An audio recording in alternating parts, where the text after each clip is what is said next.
Durka, we've got ourselves Complexity versus Power Rangers. Game 1 here, Winter Wyvern, Templar Assassin, Ember Spirit, and Clockwork for Complexity, Toss, Queen of Pain, Bane, and Gyrocopter. Now for the PR boys. Power Rangers. Arcade now. They like to be called Yeah, arcades. excuse me. Arcade. They're no longer Arcade Power Rangers? No, their Twitter account is still Arcade Power Rangers. I think they are. Okay. But is it just me? It's their in-game used to be Arcade, and then like the line, and then Power Rangers. Now it's Arcade Esport. You might be right. I can't remember, but that does sound familiar. Yeah. Well. They've got a ton of aggression, eh? I'll got banned out by Complexity, but yeah. The amount of magic damage they can pump out early, it's pretty sickening. Complexity. Winter Wyvern again for Vlad. Third game in a row from what we've seen. That's right, that's right. But they've got Penguin check now, and I've watched a lot of him over the past couple of months. He was playing for Eternal Envy's Disciples a while back, with McGraw and a couple of other people, sort of a mixed team. Did pretty decently. They've played in like Face It and a couple of the other sort of smaller tournaments, but he is ridiculously good, and I'm assuming he'll be fitting into the mid role, playing Templar Assassin, and we'll see Swindles go off lane again and have Ziz carry, but.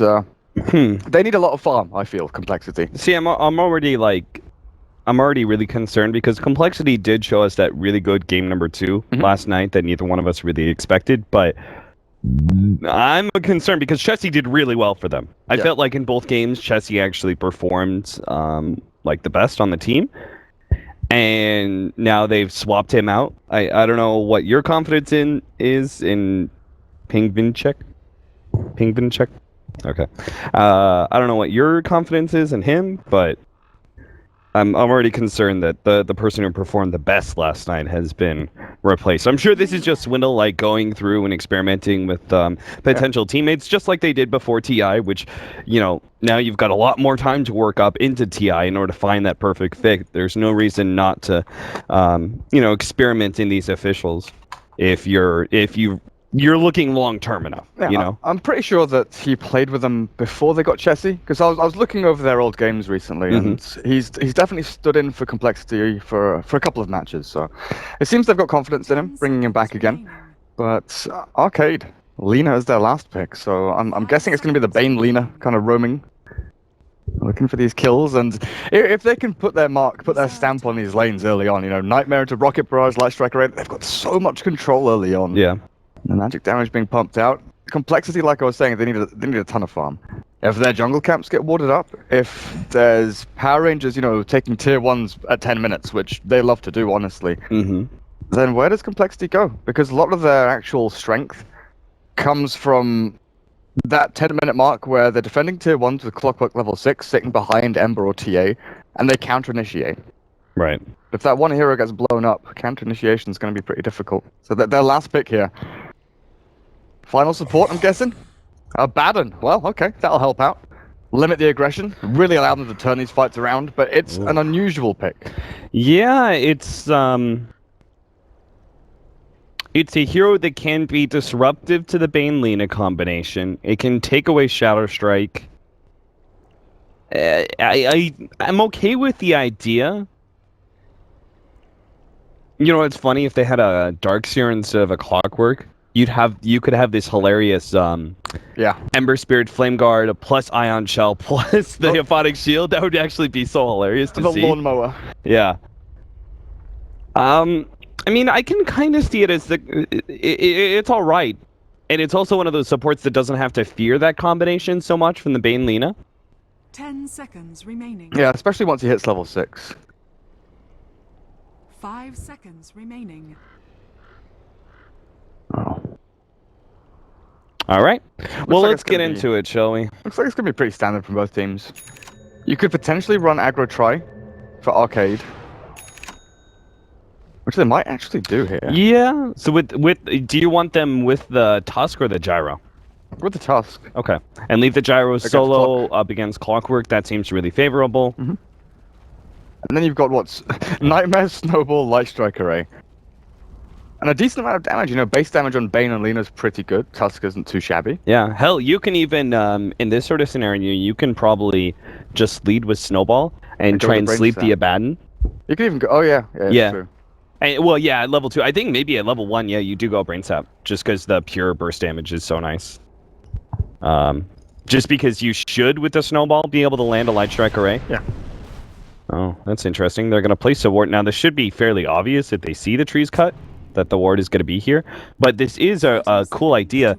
If they had actually placed it a little bit higher, maybe they didn't want to reveal the trees were cut, but they would have gotten themselves good vision upwards and downwards. But this ward actually seeing the ramp is decently nice. Most of the time you see this ward placed down here, right below this tree area. That's countered out by the counter ward, but so will this ward if they see it, but I'm sure they will. Anybody who comes over and checks... Actually, I'm going to change my mind. I think this ward is garbage. The battle begins. Really? I think so. If the regular counter ward spot, which I can almost guarantee, which is placed in the left-hand side of this tree, it definitely sees it. Like it's in an arc like that. So I feel like that's pretty garbage. But there's also the ward spot over here. So it could cost an extra sentry. Yeah, I guess for me it's like... Unless that catches... Compare this ward to this ward, right? This ward would actually be able to see in the jungle area. Still see down the ramp. Yeah, I don't like it. We'll see. We'll see what problems it causes for them. Yeah. And they're not going to go aggro. That was just the posturing to get that little ward down. Yeah. J4, the Pilot Eye special. No enfeeble level 1, but he's getting in the face of this TA very early. Yeah, just using his superior stats to harass down the TA when he's burned through refraction, go for brain sap. And meanwhile, the rotations actually occur. Complexity had to keep their clockwork now to the bottom lane. Nice block out there from Cheshire Cat. This is a beautiful one that will allow him to get a lot of damage onto Z-Freak with the help of those creeps. This does mean no snowball for now. Winter Wyvern easily rebuffed by the combination of J4 and Barash on the Queen of Pain. It's difficult for him to go back in for another Arctic Burn now. Sitting on 200 HP, you could potentially even have a blink forward from the co-op. I think you probably just leave this lane. Yeah, I mean, you show up with Arctic Burn, you use it, and you get out. Yeah. I don't think you really... I mean, even using it now, he's potentially in trouble. Yeah, they're actually going to go on a J4 here, turn around Brain Sap, get some of that HP back, and Barash actually took a lot of damage from the creeps during that period of time. I think if they'd gone for the Shadow Strike on the Wyvern, maybe they didn't have vision of him, but that's a kill on the Wyvern instead of... it's, you know, 6 of one, half a dozen of the other. It's either kill on the Wyvern, which is worth a decent amount, or shutting down the Templar Assassin, forcing, what, a salve to come out? Even more tangos, even. Annoying the hell out of her. Cheshire Cat's getting a lot as the off-lane Tusk. Now, Swindle just got himself a great rune, the Regen, when he was low on mana and HP. What a great rune for him to find. Unfortunately, the pull's going to kind of stop some of his momentum as an offlaner, but as long as there's no Bane, he should do all right in this lane. And, top lane, Cheshire Cat's going to die here most likely, unless he gets a pretty good snowball here to the left-hand side. And he will stay ahead of Z-Freak, so no body blocking opportunities there. Nice save. And no real nukes after the chains either. Mid lane battle still going on. Yeah, this is kind of weird. I just watched Queen of Pain just tank some extra hits from the Winter Wyvern. Barash? Bottom lane, Swindle. Oh, God, he just barely dies. That TP was so close to going out. Swindle, rather unfortunate. You're talking about a half a second of time difference there from giving away first blood and surviving. So Vlad is actually spending the majority of his time just stacking ancients for the TA. No sentries coming out. Oh no, ping to check between the Nightmare as well as the Shadow Strike. They're going to burn through that pretty quickly, but the Rocket, oh, he starts bottling up. He's going to be good. That Cold Embrace, good time for Vlad to come in and manage to save the Templar Assassin there completely and almost got the turnaround kill on Barash thanks to the Clockwork Rocket. Well placed by Swindle. Just imagine if he had level 3, though. The Queen of Pain dies, the Templar Assassin survives, and that middle lane is then won by Complexity. Well, this is a bottle for Quop, and TA sitting on 8 last hits. They're being doubled up on in last hits. Bingmanchek's not having a great time. This Bane just running him down. Every single time he pops into lane. Swindle's trying to lead some experience from this pull through from Big Num. But Lena's got boots and Swindles. Even though you're level 3, you've gone for 2 in cogs and 1 in flare, which I am concerned about. Maybe a misclick? Gotta be a misclick, But right? I don't think that's the build. It's gotta be a misclick. There's no way that not having a level of battery assault or going the maxed out rocket flare builds is worth an extra level in cogs. Like, sometimes I understand it against, heroes like Axe, Juggernaut, whatever, if you want to burn through their mana a little bit faster. Yeah. It's understandable, but still not the best. Mm-hmm. Where you can make a conscious, deliberate decision to go for it, but I agree. I think it's... Yeah, it'd really have to be one of those, like, one-on-one scenarios that you can get good cog burn, and the mana is incredibly important for the matchup. Mm-hmm. And I'm not quite sure who that would be against. But it's certainly not against this dual lane, Vlad. They seem to be doing all right with this this dual lane on the side of Arcade. They almost lost their Queen of Pain one point in time, but if you look at just the general control, it's well in the favor of Arcade. They've got 26 and 10 Queen of Pain compared to the 13 and 0 of Penguin Check. Oh, definitely. If Ben can make stacks as well, which he is doing, just making sure that he's got something, making stacks isn't just for your 1-roll or 2-roll to fall back on. Mm-hmm. It's all for the supports, for the experience. Because if you do run dual lanes, if you run an aggressive tri-lane or something like that... Oh, no. Oh, dear. Swindle ends up dying. Yeah, because you want to push your supports to level 6, especially something like the Bane with Fiend's Grip against an Ember, against the TA. That amount of control can be really critical. And then you've got Alina with a bottle. That's just a cast bottle, actually. I was wondering where she got the money for that. Barash is... He's cruising. Yeah, Swindle blocked out here by creeps. Are they going to be able to get another kill here? Oh god, he's just shy of the mana. That was definitely a kill. May still be. Swindlemelons will be run down. Another kill for the Gyrocopter. Gyro's just such a tough hero in lane against some of these melees. If you don't get the good set of cogs that you're looking for. Oh, they're going up the top on Ziz. Yeah, Ziz, does he have the flame card ready to go? It's almost up, but it doesn't matter. The magic damage came through, and they finished it up with a little bit of physical. Another pick-off for Arcade, 4 and 0 already. This complexity struggling to find a hold in this game 1. This is the trouble. You've got these sort of reactive heroes, but only at a certain point in the game. Mr. Baden needs some levels. Yeah, he's just going to shield himself and try and run away. The Winter Wyvern's done a good job, controlling mid lane a little bit just to try and mitigate. Oh, jeez, okay. Bloody hell, Baron. Oh, I've never seen that before. I've seen it get caught in the crossfire, but actually consciously blinking forward to kill the courier with Sonic Wave, well, that's fine, whatever. There's no way that should work. Snowball stun, Z-Freak. He's going to be going down before he can get off the Aphotic Shield. It's always the worst feeling when you get Sonic Waved and killed, and the courier's like behind you, just delivered an item to you, and it gets killed off in the crossfire, but... But yeah, willing to blow your Sonic Wave. I mean, it makes sense. The courier is worth... The last striker I hit, he's got no Flame Guard left, and looks like the Ember Spirit's going to take a chunk of damage, but they don't have anywhere to close out the kill. They've got Arcanes on Lina, though. Lina's pretty farmed. Yeah, this is really farmed. I mean, you don't even have your level 6 yet. That's like the Laguna Blade costs so much mana that if you don't have Arcanes as a support Lina, usually you're wandering around, you get like the combination, and then you're out of mana entirely. Lina can actually throw can have some sustain in lane and throw a couple of these combos and still have money for the Laguna Blade. Abaddon and Wyvern are roaming. Well, that doesn't feel like a strong combination. Never thought I'd hear myself say these words. Yeah. The roaming duo of Wyvern and Abaddon, they've got some slows. Yeah, they certainly don't have enough kill power, though. TPs are coming in. Arcades. Cheshire Cat knows that they're completely out of firepower now, so he's going to make their turnaround on a Z-Freak. They'll be able to burst him down. Now the question is, he's going to be able to stay ahead of Penguin Check? No, it looks like Vlad himself. He's just going to be able to right-click him down. Barsh was able to take that haste rune, unfortunately.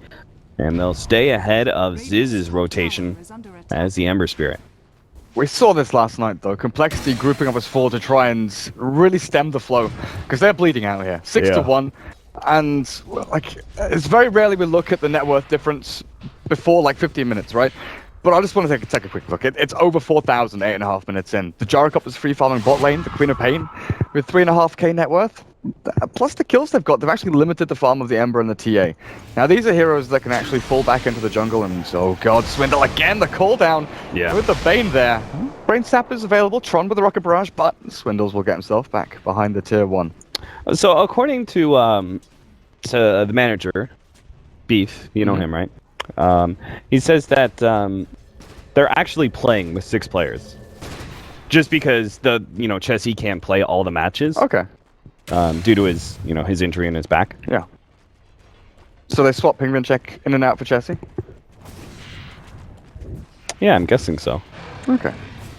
I'm guessing that this is just like all, again, just figuring it out as it goes. Oh, what a jump and a Sonic Wave to clean it up. Oh, triple kill for Barash. And an ancient stack for Yeah, if they could actually steal this one, which it looks like they should be able to. Level 4 flat cannon with phase boots, they can clear this one out. Ziz is going to come in from behind and try and threaten them. Oh, God, he's committing so much. He's going to be able to get J4. The sleep goes off. J4, he barely gets that kill, but now the snowball's going to catch him, and he won't be able to get out after that heavy committal there. Swindle comes in from behind, manages to get a good cogs pushback there, and they get some additional damage onto the gyrocopter, but not enough for them to ever make a commitment. Swindle doesn't have the HP, the mana, or even the skill build for him to be able to commit for more, and now he's going to get caught out. Quick turnaround there from the gyrocopter. He spies out the Clockwork. Cheshire Cat will get ahead of Z-Freak, no problem there.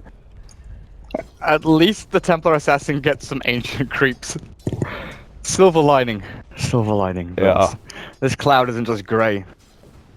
The thunderstorm coming and Complexity going to get caught in the eye of it.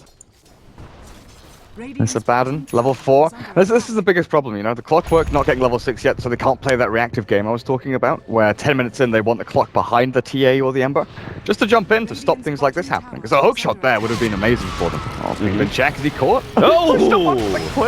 Alright, not sure if that's going to be good or bad, as Complexity starts streaming forward with Swindle. Going at Big Num, they do manage to get the Light Strike Array, a little bit extra damage. Ziz comes in from the side, takes out one, but here comes the Gyrocopter. Good cogs pushback though, and that's going to be able to buy some time, but still, Ziz is stuck in the middle of all these heroes. No real escape for him. Still's the only one who gets out of that scenario. He does have a hook shot ready to go, as well as a rocket. Looks like he may go back in the middle lane as they're trying to dive onto Vlad right now. He's got a Splinter Blast. We'll get it onto Barish. If they land this hook shot, no, it's shy. He can't get it, and the Winter Wyvern dies to the Gyrocopter. Pingvin check can't really get there. And the TA can't 14 to 3. Yeah. Complexity, they needed to weather the storm and farm jungle, farm ancients, but I think it's long gone past that point. Yeah, it certainly is. At this stage, you've got to meet Arcade head on. I mean, Barash is just going in. Yeah. He's got Sonic Wave in a second. Like, you honestly have to, as Complexity, I feel, group up as 5, kind of forget about farming stacks and trying to bring yourself into the game that way, smoke up and just go for that, a Hail Mary hook shot onto someone, blow them up and try and get the numbers advantage. Because if you can kill off the Gyro here, that's a big streak. Kill off the Queen of Pain, limit her progression. We've seen it before, where Queens of Pain actually, even though they go, what is she, 6 and 0, 4 and 0, if they don't get their items up and they save a ton of gold, they can lose it. They can lose that momentum really quickly. Dire's bottom tower is under 15 to 3, 12 minutes in. Queen of Pain. Point booster. Working towards an Ags. Cheshire Cat. Getting some levels at that bottom lane while his fellow compatriots pushing in that top lane. I've got Winter's Curse and they're moving up to top. I'm guessing Abaddon plus Clockwork. Oh no, Clock doesn't have a TP. They're moving up to fight, but without their best team fight ability. And Clockwork's hook shot, it's going to be difficult. Yeah, without, especially if they know? just walk away. Power Rangers know, somehow. Yeah, J4. He's probably going to be caught in the chains or not. Sleep now, Ziz. He may end up dying here. I don't think the heal's going to be enough. Jesus. Yeah, that was definitely enough magic damage. They're going to keep on going because they have a Fiend's Grip they're going to be able to use on a Pingvin check here. And Barash will join the rest of his team in taking that Templar Assassin down yet another notch. Damn. 17 to 3. Dire's top tower is under attack. Rough stuff. But yeah, they've got Winter's Curse, they've got Hookshot. And it seems kind of weird that they smoke up 2 heroes to move top to try and guard the TA and play that game as Hookshot. Cheshire Cat, he's got a snowball, so he can delay his own death for a very long time, even if they were able to make some sort of committal here. Now Swindle's going to be caught out. Cheshire Cat waiting for the Ice Shard's block out. We'll be able to get it on the ramp. Swindle quickly correcting his course, but will be caught out here. It looks like the nukes are still going to be enough, even with the heals.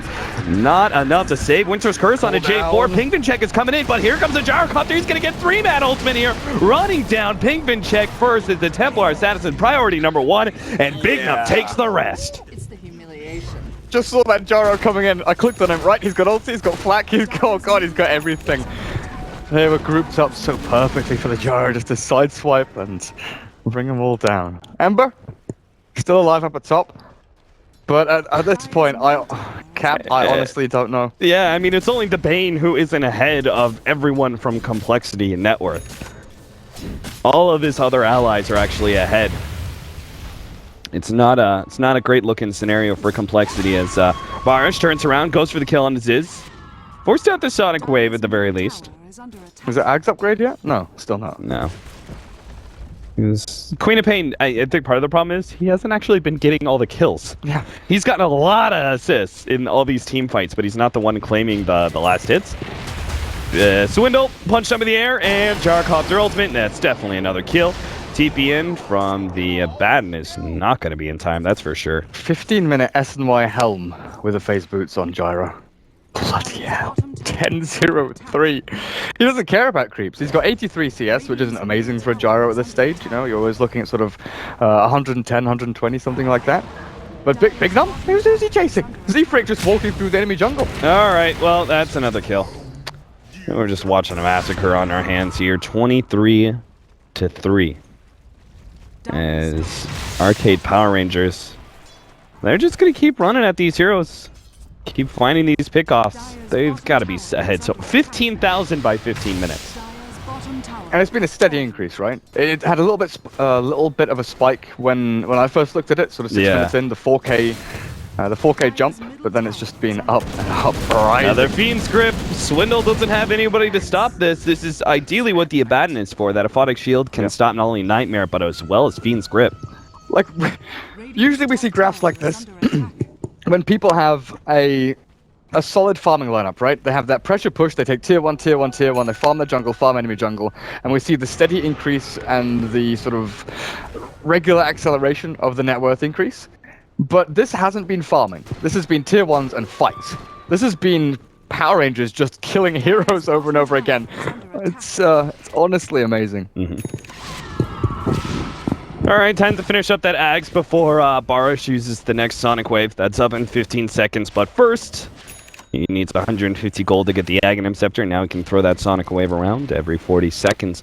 Complexity, sort of a desperation smoke on their hands right now. This is one of those, like, okay, this game's going real bad for us right now. We got to do something. We got to get a pick off. Turn that into Roshan. And they're heading into the enemy jungle now, but the only thing they can really gank, it seems, yeah, they're going to get J4. Oh, Bane. Oh, somebody save the courier, man. Somebody get the courier. All right. Oh, that's a kill. 4-man smoke on a 5-man rotation for a Bane.